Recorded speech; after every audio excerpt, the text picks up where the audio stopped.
Hello everybody, Summers Lucas here, welcome back to the railway, and welcome back to another review.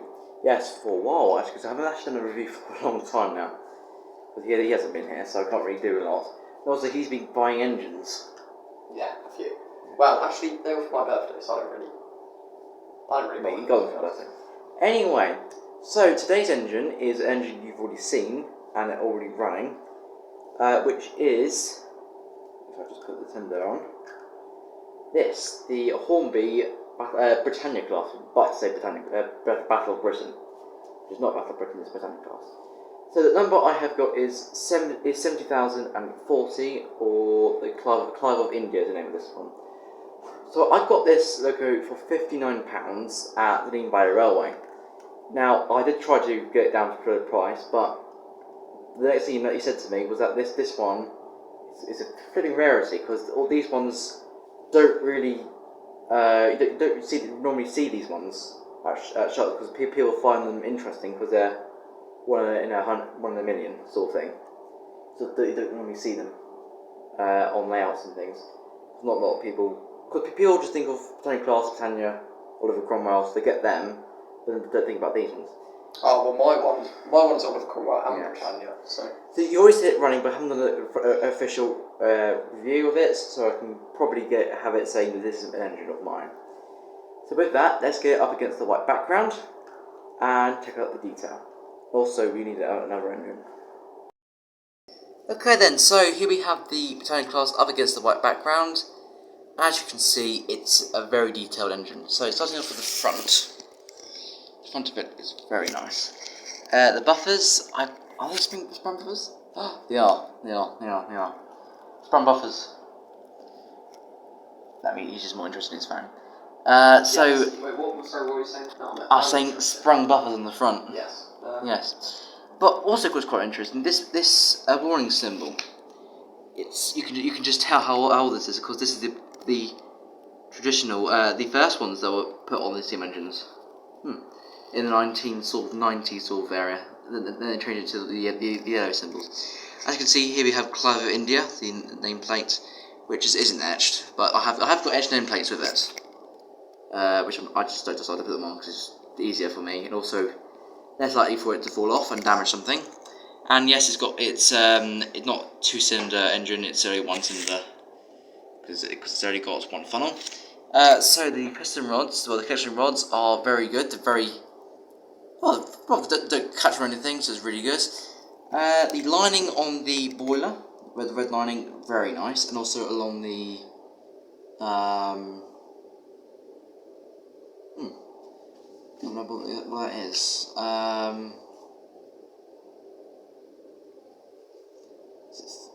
What's it called? Running plate. Running plate is called running plate. And yeah, the lining is all along it, which is really nice. And so along the top, you've got the whistle, which isn't separately put on. But also you've got the safety valve as well. And the back bits, yes, as you can see, you can see where it's a typical ring for motor coupling between the tender and the locomotive itself. Then you also got the rear bogie as well. Onto the tender, as you can see, the red lining is still carrying on there. With a nice coal top, which is plastic and not separately fitted, because it's all built in one. I think it's separately fitted actually, because I could feel it moving when I touched it. And then also got the late British Railways emblem. Yeah, my hand can't really do it on its own. So there we go. Splendid. And then the back of it, as you can see over here, the ladder. Typical. Now you're probably wondering. No, it's only sprung buffers on the front. Now you're probably wondering. Yeah. No, it's just not sprung buffers. No. I didn't actually know. Now you're probably wondering, where have I seen that tender before? Well, if you could just go and bring the engine over, JBW456, and just put it up against. Here we have Evening Star with red lining on them, the the running plate. Now, if I do this, I have some words to do with Hornby. What on earth are they thinking? They're exactly the same tender, apart from a couple of things. One, the ladder on the evening star is lower. Is it? Yes. If you do this, you can sort of see it's a slightly different difference. If I do that, you can probably then see that one. Does Evening Star have sprung buffers as well? No. Oh yes, I think it does. The front ones, I think, do. No, it doesn't actually. No. Yeah. But the rear buffers are different on the tender, definitely. That one's metal and that one's plastic on the Britannia.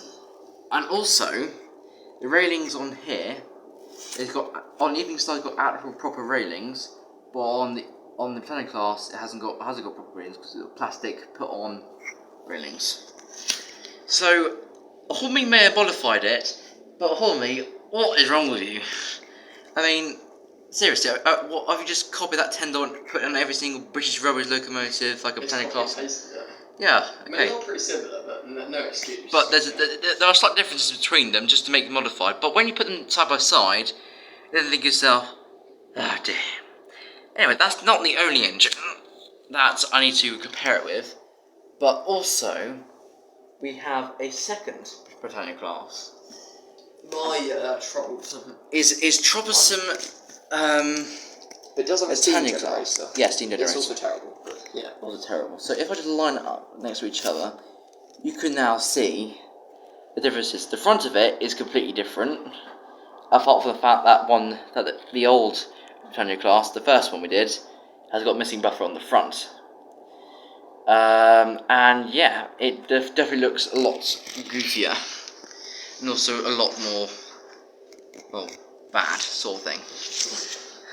It's sort of naff. It doesn't really run as well as it used to be. I mean, on the review day, this was flying on the tracks, and then it broke.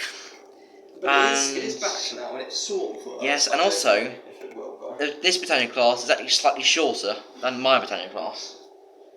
So obviously they upgraded it over a certain point of time, and it's got a lot longer. But this then Britannia class is very nice. So then, if I just move this one out of the way, back onto the tracks. The detail on this is very nice. But so now it's time for a bit of a quick run around, just up and down the line, and I've got up against a train. So let's go do that. Okay then, so what on? I don't believe this, people, but JBW456 is beginning to record me whilst I'm doing a video. Unbelievable. Someone's loco's behind the scenes. Behind the scenes. I know, right? So anyway, here we have the Britannia class down onto the track, ready just to spoil. It's already had, you know how it runs, but I just want to curious to what it's like at slow speeds. So if you would just start it up. I see. No.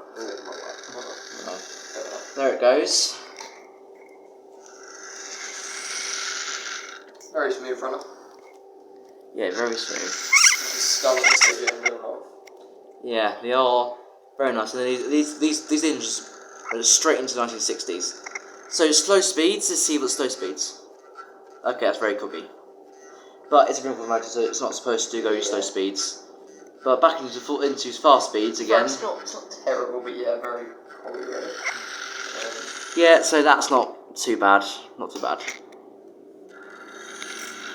But I think I've seen enough of that, because you've already seen how it runs. So anyway, let's get ready to couple up to a train. So let's reverse it up, and let's go and do that. Cheerio, Britannia class. Okay, so here we are at the station. The Britannia class is ready to pull its freight train. So without further ado, let's get going.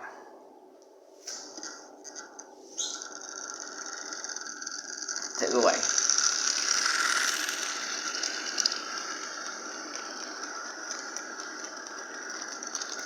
Lovely. Okay, so then as my Britannia class goes around the track, we then have my Josh's JBW456's Britannia class ready to go on another freight train. So let's get that going.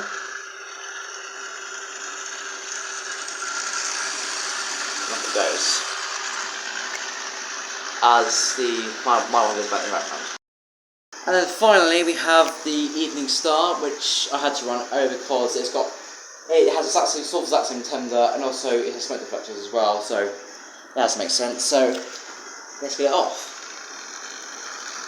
On a passenger train, which Evening Star did do a lot of these.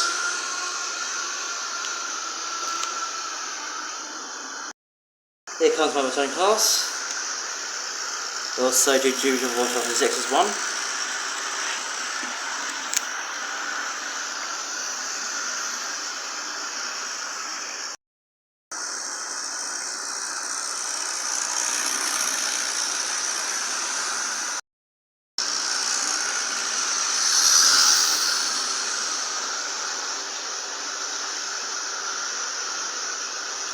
And here goes my return class.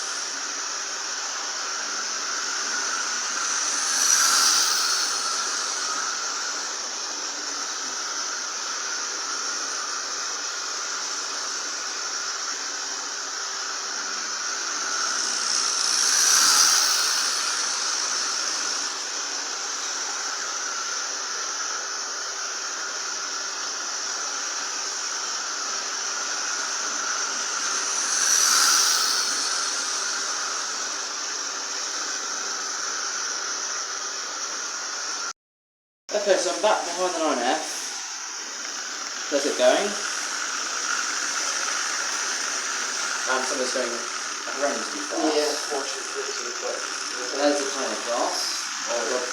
JBW461. I'll just slowly come around the corner. There's me, over here. And here's something's off. Yeah, something was off.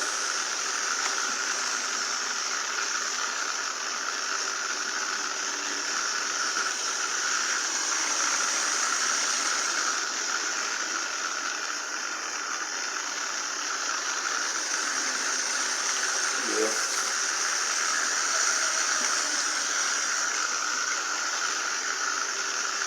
See if I can do the class and this is there.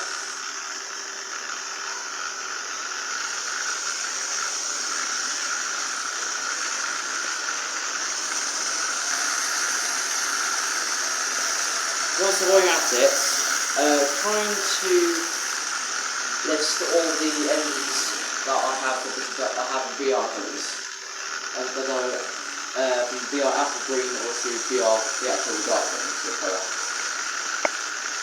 Oh wow, I actually hit the car. I think that should be it for today. Okay, so back at the footbridge, and there seems to be a lot of things happening because the Britannia class, my Britannia class, is very slowly going around at the moment, and things have stopped. Yeah, it doesn't like curves, it seems to be. There's JBW456 Britannia class, yeah. My one is struggling. I think I've got a bit too much, a bit too heavy rope, I think, I've got. Alright, well that I can sort it off.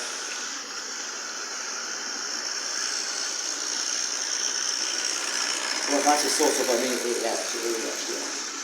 Well, 1 second. Here comes Nina.